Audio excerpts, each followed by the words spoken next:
जब भी हम किसी भी एग्ज़ाम की तैयारी करते हैं तो उसके लिए जो सबसे ज़्यादा ज़रूरी होता है वह होता है उसका सिलेबस। और हम बगैर सिलेबस के उस एग्ज़ाम की या उस एग्ज़ाम में क्या प्रश्न बनेंगे उसकी हम अंदाज़ा ही नहीं लगा सकते, और बगैर सिलेबस के हम तैयारी कर ही नहीं सकते। तो चलिए आज हम यूजीसी नेट हिंदी साहित्य का जो ऑफिशियल सिलेबस है, जो कि विश्वविद्यालय अनुदान आयोग के द्वारा दिया गया है, उस सिलेबस को देखेंगे। और उन सभी एस्पिरेंट के लिए बहुत ज़्यादा ज़रूरी होने वाला है जो फर्स्ट टाइम यूजीसी नेट का एग्ज़ाम देने की सोच रहे हैं या जो मास्टर्स अपेयरिंग है, तो आप लोगों के लिए बहुत ज़्यादा ज़रूरी है। और फ्यूचर में अगर आप प्रोफेसर बनना चाहते हैं तो ये भी आपके लिए बहुत ज़्यादा ज़रूरी है। तो चलिए आज हम इस सिलेबस को देखते हैं। तो मेरा नाम विवेक है और आप सभी का स्वागत है साहित्य गुरु यूट्यूब चैनल पे। तो चलिए आज हम इस सिलेबस को देखेंगे यूनिट वाइज, और सभी यूनिट को हम समझने की प्रयास करेंगे। देखिए,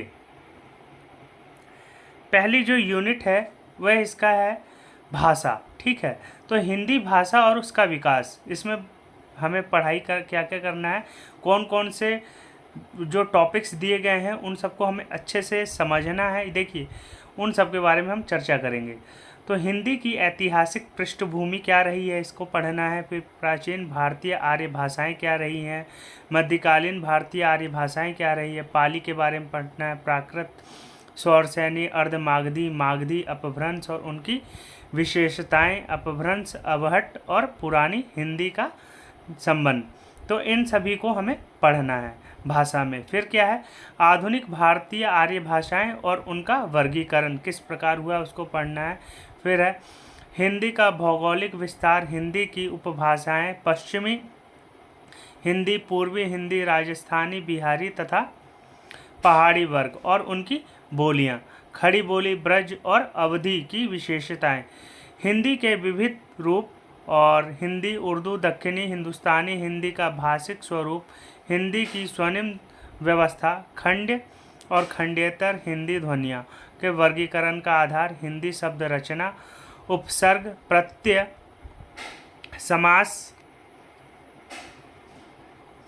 समास, हिंदी की रूप रचना, लिंग, वचन और कारक व्यवस्था के संदर्भ में संज्ञा, सर्वनाम, विशेषण और क्रिया रूप, हिंदी वाक्य रचना, हिंदी भाषा प्रयोग के विविध रूप, बोली, मानक भाषा, राजभाषा, राष्ट्रभाषा और संपर्क भाषा, संचार माध्यम और हिंदी, कंप्यूटर और हिंदी, हिंदी की संवैधानिक स्थिति, देवनागरी लिपि, विशेषताएं और मानकीकरण। तो देख रहे हैं कि यूनिट 1 जो है उसमें इतने सारे टॉपिक्स हैं कि अगर आप सोचेंगे कि मैं इसकी तैयारी जो है 2 महीने या 3 महीने में कर लूँ तो ये बहुत ही ज़्यादा मुश्किल है, क्योंकि इसकी तैयारी करने में सालों लग जाते हैं, क्योंकि सिलेबस ही बहुत बड़ा है। तो देखिए, अब हम यूनिट 2 को देखेंगे कि यूनिट 2 में हमें क्या क्या पढ़ना है। इकाई 2, हिंदी साहित्य का इतिहास। हिंदी साहित्य के इतिहास को में देखिए क्या क्या पढ़ना है। हिंदी साहित्य इतिहास दर्शन, हिंदी साहित्य के इतिहास लेखन की पद्धतियाँ क्या क्या रही है, हिंदी साहित्य का काल विभाजन और नामकरण, आदिकाल की विशेषताएं एवं साहित्यिक प्रवृत्तियाँ, रासो साहित्य, आदिकालीन हिंदी का जैन साहित्य, सिद्ध और नाथ साहित्य, अमीर खुसरो की हिंदी कविता, विद्यापति और उनकी पदावली तथा लौकिक साहित्य और भक्ति काल। तो इसको हमें पढ़ना है इतिहास वाले में। फिर है भक्ति आंदोलन के उदय के सामाजिक सांस्कृतिक कारण, भक्ति आंदोलन का अखिल भारतीय स्वरूप क्या है और उसका अन्य प्रादेशिक वैशिष्ट्य क्या है, भक्ति काल की सामाजिक सांस्कृतिक पृष्ठभूमि, आलवार संत, भक्ति काल के प्रमुख संप्रदाय और उनका वैचारिक आधार, निर्गुण शगुन कवि और उनका काव्य। और देखिए क्या पढ़ना है, रीतिकाल को पढ़ना है। फिर है सामाजिक सांस्कृतिक पृष्ठभूमि, रीतिकाल की प्रमुख प्रवृत्तियों को देखना है, जैसे कि रीतिबद्ध कवि कौन थे, रीति सिद्ध, रीति मुक्त क्या था, इन सभी के बारे में हमें पढ़ना है।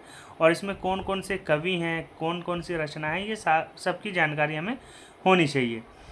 उसके बाद देखिए रीति कवियों का आचार्यत्व, फिर है रीतिकाल के प्रमुख कवि और उनका काव्य, फिर आधुनिक काल पढ़ना है, हिंदी गद्य का उद्भव और विकास पढ़ना है, भारतेंदु पूर्व हिंदी गद्य 1857 की क्रांति और सांस्कृतिक पुनर्जागरण भारतेंदु और उनका युग। फिर है पत्रकारिता का आरंभ और 19वीं शताब्दी की हिंदी पत्रकारिता, आधुनिकता की अवधारणा। और क्या है, द्विवेदी युग को पढ़ना है, महावीर प्रसाद द्विवेदी और उनका युग, हिंदी नवजागरण और सरस्वती, राष्ट्रीय काव्य धारा के प्रमुख कवि, स्वच्छंदतावाद और उनके प्रमुख कवियों के बारे में हमें पढ़ना है। उसके बाद है छायावाद, छायावादी काव्य की प्रमुख विशेषताएं क्या है, छायावाद के प्रमुख कवि कौन है। फिर प्रगतिवाद की अवधारणा क्या है, प्रगतिवाद काव्य और उनके प्रमुख कवि कौन है। प्रयोगवाद और नई कविता, नई कविता के कवि, समकालीन कविता वर्ष 2000 तक। अब तक 2000 से 2000 तक के हमें जितनी भी रचनाएं हैं वो सब आधुनिक काल में हमें पढ़नी है और इतिहास ग्रंथ में हमें ये सारी चीज़ें पढ़नी है। ये हो गया यूनिट 2। तो आप देख रहे होंगे कि कितने सिलेबस जो है कितना बड़ा है और टोटल 10 यूनिट है। अब देखिए हम यूनिट 3 को देखेंगे। यूनिट 3 जो है हिंदी साहित्य की गद्य विधाएं। आपको पता होगा गद्य और पद्य क्या होता है, तो हम इसमें गद्य विधाओं को देखेंगे। तो हिंदी उपन्यास के बाद पढ़ना है, भारतीय उपन्यास की अवधारणा क्या है इसको जानना है। प्रेमचंद पूर्व उपन्यासों को पढ़ना है, प्रेमचंद और उनका युग पढ़ना है, प्रेमचंद के परवर्ती उपन्यासकारों को पढ़ना है 2000 तक। फिर है हिंदी कहानी, हिंदी कहानी का उद्भव और विकास, 20वीं सदी की हिंदी कहानी और प्रमुख कहानी आंदोलन एवं प्रमुख कहानीकार। फिर आ जाते हैं हम हिंदी नाटक में, हिंदी नाटक और रंगमंच विकास के चरण, भारतेंदु युग, प्रसाद युग, फिर है प्रसादोत्तर युग, स्वातंत्र्योत्तर युग, फिर है साठोत्तरी युग और नया नाटक। प्रमुख नाट्य कृतियाँ, प्रमुख नाटककार वर्ष 2000 तक। हिंदी एकांकी, हिंदी रंगमंच और विकास के चरण, हिंदी का लोक रंगमंच, नुक्कड़ नाटक। फिर देखिए हमें हिंदी निबंध को पढ़ना है, हिंदी निबंध का उद्भव और विकास, हिंदी निबंध के प्रकार और प्रमुख निबंधकार, ये सारा हमें पढ़ना है। उसके बाद देख लीजिए हिंदी आलोचना हमको पढ़नी है। हिंदी आलोचना में क्या क्या चीज़ें हमें देखनी है, हिंदी आलोचना का उद्भव और विकास, समकालीन हिंदी आलोचना एवं उसके विविध प्रकार, प्रमुख आलोचक, ये हमें हिंदी आलोचना में पढ़नी है। फिर है हिंदी की अन्य गद्य विधाएं जैसे कि रेखा चित्र हो गया, संस्मरण हो गया, यात्रा साहित्य, आत्मकथा, जीवनी और रिपोर्टाज डायरी। हिंदी का प्रवासी साहित्य पढ़ना है, अवधारणा एवं प्रमुख साहित्यकार, इन सभी के बारे में हमें पढ़ना है इस यूनिट में। देख रहे हैं कि आप यूनिट ये कितने बड़े बड़े हैं और अभी तक हमने यूनिट 3 को देख लिया है, ये यूनिट 3 में था। अब हम यूनिट 3 को देखेंगे, ये यूनिट 2 में था इससे पहले, ठीक है। अब देखिए साहित्य शास्त्र, काव्य के लक्षण, काव्य हेतु और काव्य प्रयोजन। काव्य शास्त्र में काव्य के बारे में हमें पढ़ना है, तो काव्य के लक्षण, हेतु और काव्य प्रयोजन। फिर है प्रमुख संप्रदाय और सिद्धांत, रस, अलंकार, रीति, ध्वनि, वक्रोक्ति और औचित्य, इनको पढ़ना है। रस निष्पत्ति, साधारणीकरण, शब्द शक्ति, काव्य गुण, काव्य दोष, प्लेटो के काव्य सिद्धांत, अरस्तु अनुकरण सिद्धांत, त्रासदी, विरेचन, विरेचन सिद्धांत, वर्ड्सवर्थ का काव्य भाषा सिद्धांत, कॉलरिज का कल्पना और फैंटेसी सिद्धांत, टी.एस. इलियट का निर्व्यक्तिकता का सिद्धांत, परंपरा की अवधारणा, आई.ए. रिचर्ड्स की मूल्य सिद्धांत, संप्रेषण सिद्धांत तथा काव्य भाषा सिद्धांत, रूसी रूपवाद, नई समीक्षा, मिथक, फैंटासी, कल्पना, प्रतीक और बिंब, इन सभी को हमें इसमें पढ़ना है काव्य शास्त्र वाले यूनिट में। काव्य शास्त्र का यूनिट बहुत छोटा है लेकिन ये इतना डिफ़िकल्ट होता है कि समझने में बहुत वक्त लगता है। अब हम इकाई 4 यूनिट 4 को देखेंगे। वैचारिक पृष्ठभूमि, वैचारिक पृष्ठभूमि में हमें क्या क्या देखना है, किन किन दर्शनों को पढ़ना है, तो भारतीय नवजागरण और स्वाधीनता आंदोलन की वैचारिक पृष्ठभूमि, हिंदी नवजागरण, खड़ी बोली आंदोलन, फोर्ट विलियम कॉलेज, भारतेंदु और हिंदी नवजागरण, महावीर प्रसाद द्विवेदी और हिंदी नवजागरण, गांधीवादी दर्शन, अंबेडकर दर्शन, लोहिया दर्शन, मार्क्सवाद, मनोविश्लेषणवाद, अस्तित्ववाद, उत्तर आधुनिकतावाद, अस्मितामूलक विमर्श, दलित, स्त्री, आदिवासी एवं अल्पसंख्यक, इन सभी के जितने भी वाद हैं इन सभी को पढ़ना है, इनके विचारधाराओं को समझना है यूनिट 4 में। अब आ जाते हैं हम यूनिट 5 से। देखिए जो मेन सिलेबस है जिसको आपको बहुत ज़्यादा पढ़ना पड़ेगा खुद से, वो यूनिट 5 से है। वह है पहली यूनिट 5 है कविता की। कविता में क्या है, पृथ्वीराज रासो का रेवा तट पढ़ना है आपको। फिर है अमीर खुसरो की पहेलियाँ और मुकरियाँ पढ़नी है। विद्यापति की पदावली पढ़नी है जो कि डॉक्टर नरेंद्र झा द्वारा संपादित हुई है, पद संख्या 1 से 25 तक। फिर कबीर के बारे में पढ़ना है जिसका संपादन हजारी प्रसाद द्विवेदी जी ने किया है, पद संख्या 160 से 209 तक पढ़ना है। जायसी ग्रंथावली को भी पढ़ना है जिसका संपादन शुक्ल ने किया है, रामचंद्र शुक्ल ने। नागमती वियोग खंड, सूरदास के बारे में पढ़ना है। भ्रमर गीत सार जिसका संपादन रामचंद्र शुक्ल ने किया है, पद संख्या 21 से 70 तक। फिर देखिए तुलसीदास के रामचरितमानस का पढ़ना है, उत्तरकांड जो कि सबसे अंतिम कांड है, इसको पढ़ना है। और देखिए बिहारी सतसई को पढ़ना है जिसके संपादक जो रहे जगन्नाथ दास रत्नाकर, दोहा संख्या 1 से 50 तक। फिर घनानंद कवित पढ़ना है, संपादक हैं विश्वनाथ मिश्र, कवित संख्या 1 से 30 तक। मीरा के बारे में पढ़ना है, संपादक किया है विश्वनाथ त्रिपाठी ने, प्रारंभ से 20 पद हमें इनको पढ़ना है। फिर देखिए अयोध्या सिंह उपाध्याय हरिओत द्वारा जो प्रिय प्रवास लिखा गया है उसको पढ़ना है। और देखिए क्या है, मैथिली शरण गुप्त का भारत भारती, साकेत का नवम सर्ग पढ़ना है। जयशंकर प्रसाद का आंसू, कामायनी का श्रद्धा, लज्जा और ईड़ा, ये 3 सर्गों को पढ़ना है। फिर निराला की बात करें तो निराला की जूही की कली कविता पढ़नी है। जागो फिर एक बार, सरोज स्मृति, राम की शक्ति पूजा, कुकुरमुत्ता, बांधो न नाव इस ठाव बंधु, ये सारी कविताओं को आपको खुद से पढ़ना है। फिर देखिए सुमित्रा नंदन पंत, परिवर्तन और प्रथम रश्मि, इन सभी रचनाओं को पढ़ना है। फिर देखिए महादेवी वर्मा को आधुनिक मीरा कहा जाता है और छायावाद की एक प्रमुख स्तंभ भी हैं।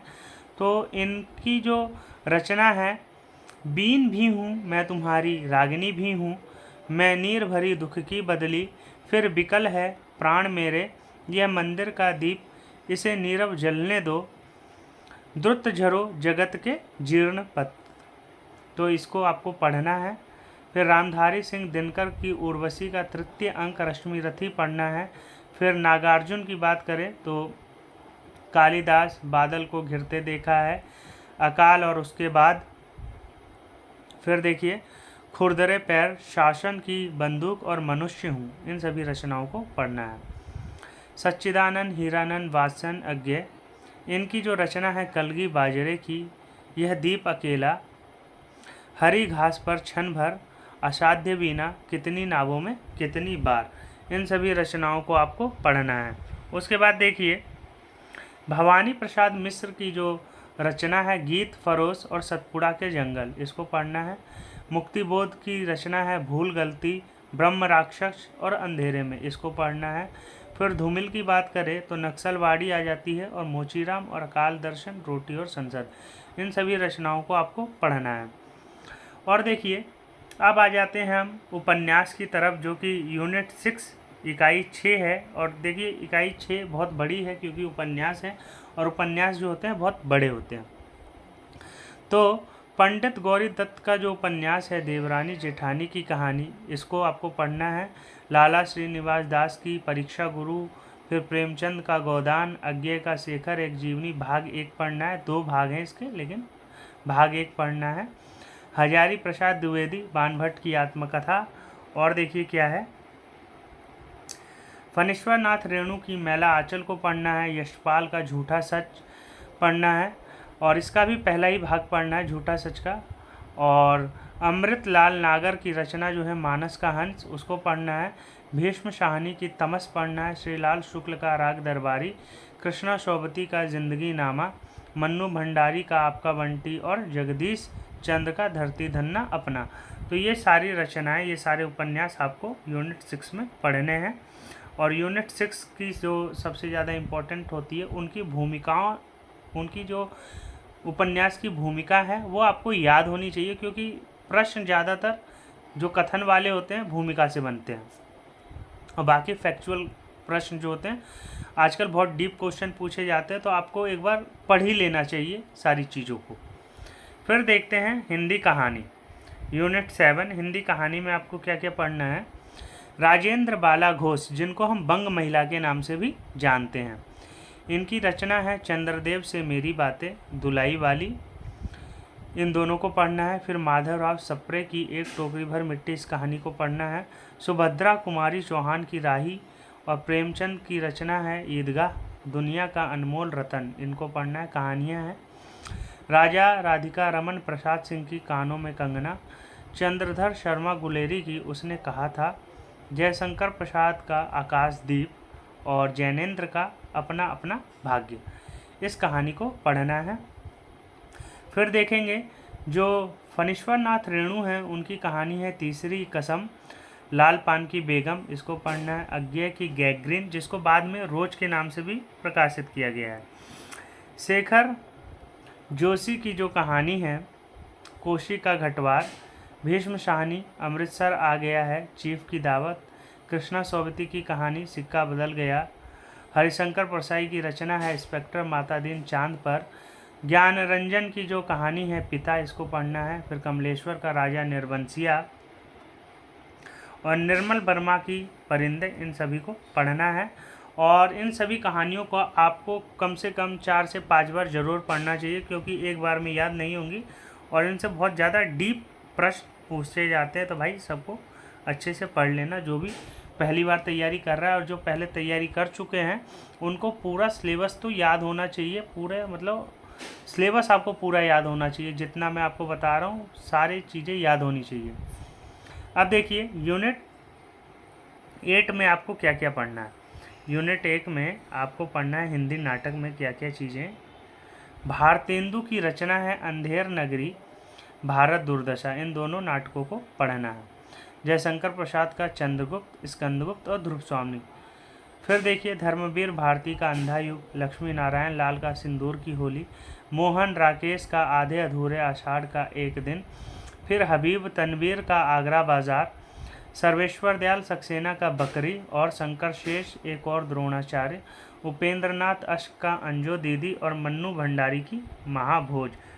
उन्होंने पहले उपन्यास लिखा था, मन्नू भंडारी ने महाभोज के नाम से, बाद में इसको महाभोज नाटक में भी कन्वर्ट किया है। ठीक है, तो इसको भी पढ़ना है। इकाई 9 में देखिए क्या क्या चीज़ों को पढ़ना है। निबंध है और बहुत ज़्यादा डिफ़िकल्ट इकाई इसको समझा जाता है, क्योंकि निबंध है, इसमें विचार को समझना होता है।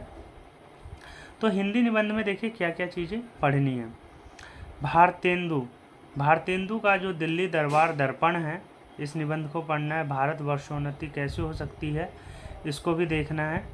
प्रताप नारायण मिश्र का शिव मूर्ति, बालकृष्ण भट्ट का शिव शंभू के चिट्ठे, रामचंद्र शुक्ल का कविता क्या है, हजारी प्रसाद द्विवेदी का नाखून क्यों बढ़ते हैं, विद्यानिवास मिश्र का मेरे राम का मुकुट भीग रहा है, अध्यापक पूर्ण सिंह का मजदूरी और प्रेम, कुबेरनाथ राय का उत्तरा फाल्गुनी के आसपास, फिर देखिए विवेकी राय का उठ जाग मुसाफिर, नामवर सिंह का संस्कृति और सौंदर्य।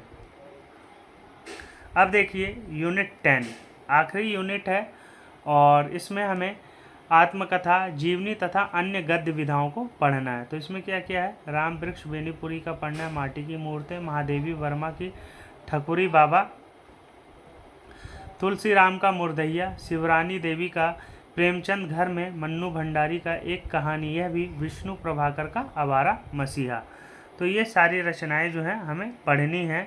और देखिए क्या है, हरिवंश राय बच्चन का है क्या भूलूं क्या याद करूं, इसको भी पढ़ना है। फिर रमणिका गुप्ता आप हुदरी, हरिशंकर परसाई की रचना पढ़ना है, भोला राम का जीव, कृष्ण चंदन का पढ़ना, जामुन का पेड़, फिर दिनकर का संस्कृति के 4 अध्याय, मुक्तिबोध का एक लेखक की डायरी, राहुल सांकृत्यायन की रचना मेरी तिब्बत यात्रा, अज्ञेय का अरे यायावर रहेंगे याद। तो जैसा कि आप देख रहे हैं कि ये सिलेबस कितना बड़ा है और जितने भी मतलब इसमें टॉपिक्स हैं वो सारे के सारे ही खुद में एक तरह से बहुत बड़े हैं टॉपिक्स। तो इनको आप 6 महीने या कम से कम 6 महीने पूरा वक्त देंगे अच्छे से, 4 घंटे 5 घंटे अगर रोज़ पढ़ेंगे तब जाके आप सिलेबस को कवर अप कर पाएंगे। तो आपको ये पूरा सिलेबस जो है अपने उंगलियों पर याद होना चाहिए, आपको पूरा सिलेबस याद होना चाहिए, तभी आप अपने लिए सही स्ट्रेटेजी बना पाएंगे। तो दोस्तों आज मैंने आपसे सिलेबस शेयर किया है और आगे मैं आपको और भी चीज़ें बताऊंगा इसी चैनल के माध्यम से। तो अगर आपको वीडियो अच्छी लगी हो तो चैनल को सब्सक्राइब कर लीजिएगा। और मैंने इससे पहले भी बहुत वीडियोस डाल रखी हैं तो उनको भी आप देख के एक अंदाज़ा लगा सकते हैं कि नेट में किस प्रकार के प्रश्न पूछे जाते हैं। और आजकल का जो पैटर्न है वो बिल्कुल बदल चुका है। आजकल जो ऊपरी प्रश्न नहीं पूछे जाते, 1 वर्ड आंसर नहीं होते, अब जो है डीप बहुत ही गहराई से प्रश्न पूछे जाते हैं। तो आपको ये पहले पूरा सिलेबस याद होना चाहिए, उसके बाद ही आप इस परीक्षा के लिए मतलब योग्य माने जाएंगे। तो आज के लिए इतना ही, फिर मिलेंगे अगली वीडियो में। तब तक के लिए धन्यवाद और जुड़े रहिए साहित्य गुरु चैनल के साथ। और चैनल को ज़रूर सब्सक्राइब कीजिए और अपने दोस्तों के साथ भी शेयर कीजिए, क्योंकि ये जो चैनल है हिंदी साहित्य को समर्पित है। धन्यवाद।